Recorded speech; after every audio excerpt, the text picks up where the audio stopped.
Are you weighed down by worry, uncertainty, and distress over all the ways your relationship might fall apart? Like you're in love, but also kinda in a hostage situation with your own brain? Do thoughts like, will this last, or is this even real, loop on repeat? Welcome to the joyride known as relationship anxiety, a place where everything seems fine and you still feel like something's about to explode. Let's talk about it. Here are 8 signs you might be dealing with relationship anxiety, even if everything looks great on the surface. Number 1, you're insecure about your relationship. One of the biggest signs of relationship anxiety is good old insecurity. Not just, I had a bad day insecure, more like, I think they'll leave me because I forgot to use an exclamation point in that text, insecure. You find yourself constantly wondering if you even matter to the people you love, or if you're just a placeholder until someone better shows up. You ask yourself things like, will they miss me when I'm gone? Would they be there for me if I really needed them? Do they even see me, or just the version of me they like best? You start feeling like a guest star in your own relationship, disposable, replaceable, and low-key waiting to get ghosted. You know I love you, right? Yeah, just curious though, do you love me? Or like the curated version of me who never asks for reassurance, never has a bad day, and always says I'm fine with a smile? What? Yeah, exactly. Number 2, you doubt your partner's feelings for you. Even when they say I love you, your brain's like, okay, but do you mean it? Or are you just trying to get out of an argument?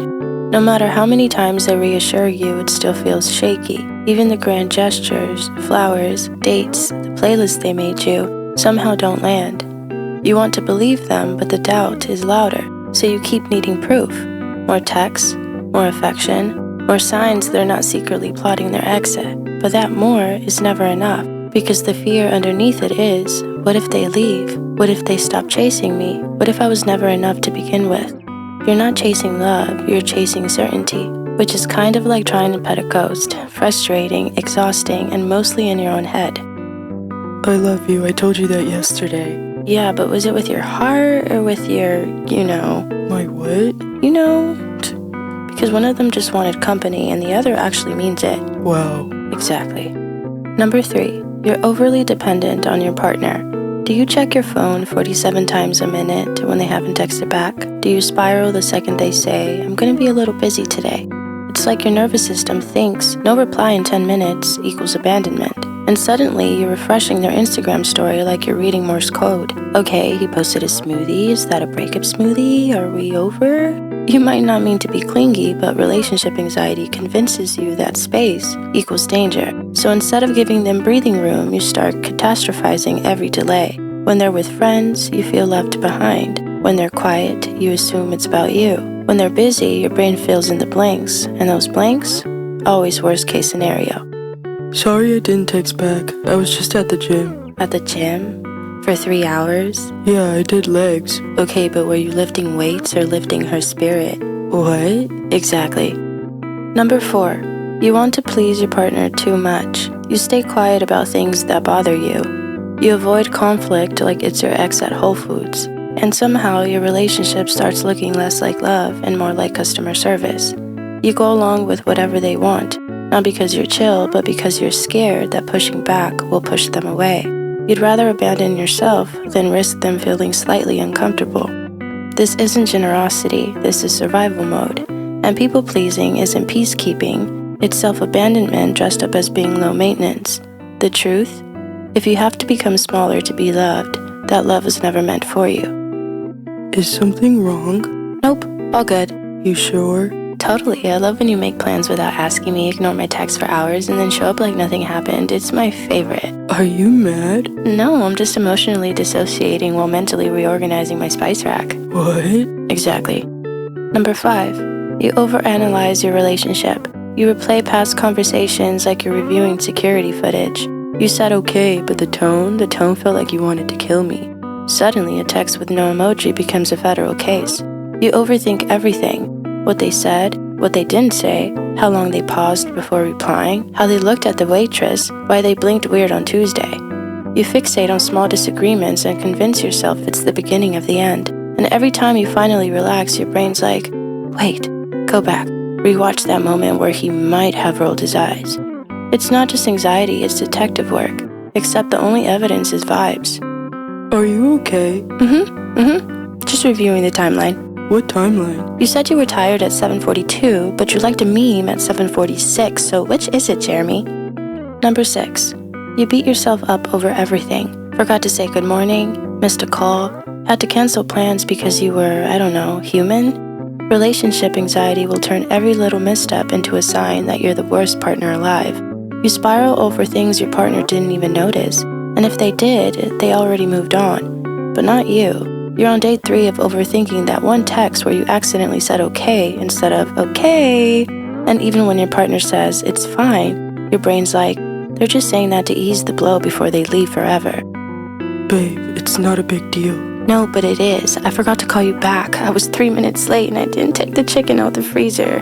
What chicken? Exactly. It's still frozen, just like our love's gonna be if I keep ruining everything. You didn't ruin anything. Didn't I? You were slightly quieter than usual on FaceTime, and now I've been emotionally spiraling in my notes app for 2 hours. I was just brushing my teeth. And I was just preparing for abandonment, so... Number 7. You're afraid that things will get too serious. You want connection, you want closeness, you want someone to text you, "I'm home safe," after dinner, until they start talking about meeting their parents, and suddenly you're Googling how to fake your own death convincingly. Relationship anxiety doesn't just fear rejection, it also fears intimacy. Because what if they do love you? What if this is real? What if you open your whole heart and they still leave? So instead, you self-sabotage. You push them away first. You downplay your feelings. You convince yourself it's safer to stay distant, because then, at least if it ends, you can say you never got too close. I was thinking maybe you could keep a drawer in my place? Yeah, totally. Super casual. Love that. Really? Of course. I mean, it's just a drawer, just symbolic of permanence in a long-term emotional investment. Oh, hey, what? Nothing. I'll bring socks. This is fine. I'm fine. Everything's extremely fine. Number 8. You're waiting for something to go wrong. Even when it's good, it doesn't feel safe. You're on edge, watching, waiting, like a relationship doomsday prepper. You scan for signs, analyze the vibes. Did their tone shift? Did they text a little less today? Was that laugh too flirty?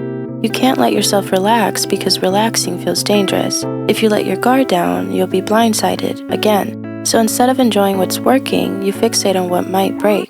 You call it gut instinct, but deep down, you know it's fear. I just want you to know I'm really happy with us. There it is. What? The part right before you change your mind, cheat on me or disappear into the forest to start a new life. I literally just said I'm happy. Right, which is exactly what people say before they ruin your life. I've seen the shows. Relationship anxiety doesn't mean you're broken. It means your body's been through enough to confuse love with danger, enough to confuse silence with distance, affection with obligation, and stability with the calm before the storm. You're not asking for too much. You're just afraid to believe it's real. Because hope makes you vulnerable, and you learned early on that vulnerability gets punished. So now you call it overthinking. You say you're just being cautious, but really you're just scared. Scared that if you relax, it'll vanish.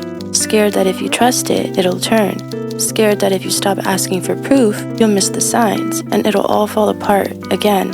But love isn't supposed to feel like that. You've never felt safe in love. That doesn't mean love isn't supposed to be safe. It just means you've only known the kind that made you earn it. And maybe now you're finally ready to start performing for something that should have been yours all along. They say love is supposed to hurt. Actually, no. Love doesn't keep you guessing. Anxiety does.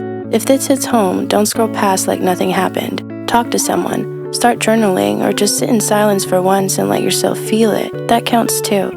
And if you're ready to stop waiting for it to fall apart and finally let something good stay, hit subscribe. Subscriptions are my love language, and yours should feel more like peace, not paranoia. I'll see you in the next one.